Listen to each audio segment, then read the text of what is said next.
আপনি যে বিষয় সম্পর্কে আলোচনা করতে চান সম্পূর্ণভাবে এই তাফসির থেকে তার সহযোগিতা নিতে পারবেন ইনশাআল্লাহ। এই তাফসিরটি সাজানোর ক্ষেত্রে আলাদা আলাদা পর্ব নিয়ে এসেছেন এবং এক একটি পর্বের অধীনে আবার একাধিক অধ্যায়ও নিয়ে এসেছেন। একজন মুসলিম হিসেবে যদি এর সমাধানটা কোরআন থেকে পাই তাহলে খুবই আনন্দ লাগে।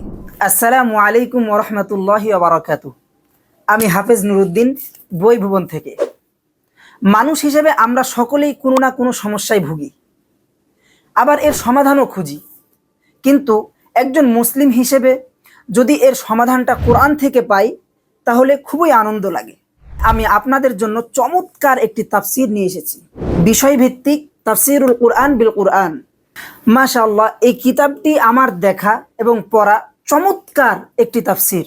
লেখক এই তাফসিরটি সাজানোর ক্ষেত্রে আলাদা আলাদা পর্ব নিয়ে এসেছেন এবং এক একটি পর্বের অধীনে আবার একাধিক অধ্যায়ও নিয়ে এসেছেন। প্রতিটি অধ্যায়ে আবার আলাদা আলাদা আলোচনা। যেমন প্রথম পর্বে লেখক উল্লেখ করেছেন আল্লাহ তাআলার পরিচয়, আর প্রথম পর্বের অধীনে রয়েছে 17টি অধ্যায়। লেখক এখানে আল্লাহ তাআলার পরিচয় সম্পর্কে সূরাতুল ফাতিহা থেকে সূরাতুন নাস পর্যন্ত যতগুলো আয়াত রয়েছে সবগুলো আয়াতকে একটি পর্বের অধীনে নিয়ে এসেছেন এবং আলাদা আলাদা অধ্যায়ে সাজিয়েছেন। দ্বিতীয় পর্বে আলোচনা করা হয়েছে ওহী সম্পর্কে। পবিত্র কুরআনুল কারীমের সূরাতুল ফাতিহা থেকে সূরাতুন নাস পর্যন্ত ওহী সংক্রান্ত যতগুলো আয়াত রয়েছে সমস্ত আয়াতগুলোকে দ্বিতীয় পর্বে আলাদা আলাদা অধ্যায়ে উল্লেখ করা হয়েছে। এরপর তৃতীয় পর্বে ঈমান সম্পর্কে আলোচনা, চতুর্থ পর্বে ইসলাম, পঞ্চম পর্বে তাওহীদ। এভাবে লেখক 50টি পর্ব উল্লেখ করে এর অধীনে অসংখ্য অধ্যায় উল্লেখ করেছেন।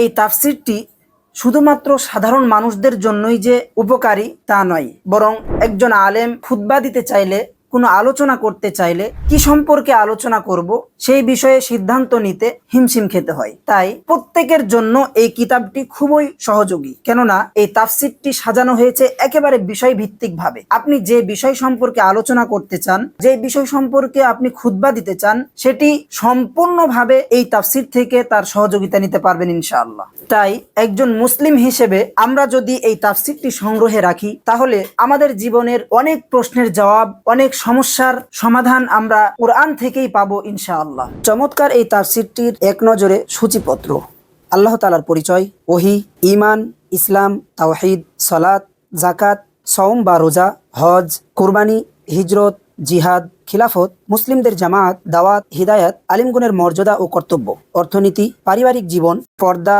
নারীদের মর্যাদা, পারস্পরিক সম্পর্ক ও সদ্ব্যবহার, সামাজিক দায়িত্ব ও শিষ্টাচার, উত্তম গুণাবলী, আল্লাহর পথে দান, তাকওয়া, সবর বা ধৈর্য ধারণ, আল্লাহর প্রশংসা ও শুকরিয়া, আল্লাহর জিকির, তাওবা ও ইস্তিগফার, কুফর, শিরক, মুনাফিকি, জুলুম বা অবিচার, বিভিন্ন ধরনের অপরাধ, সৃষ্টি জগৎ, ফেরেশতা, জিন, শয়তান, মানুষ, মানুষের কার্যক্রম, দুনিয়ার জীবন, আখেরাত, কিয়ামত, কিয়ামতে মানুষের অবস্থা, জান্নাতের বর্ণনা, জাহান্নামের বিবরণ, পূর্ববর্তী জাতির ইতিহাস, নবী রাসূলগণের ইতিহাস, কোরআনে বর্ণিত নবীদের জীবনী। তাই আপনিও চমৎকার এই তাফসিরটি নিজের সংগ্রহে রাখতে পারেন।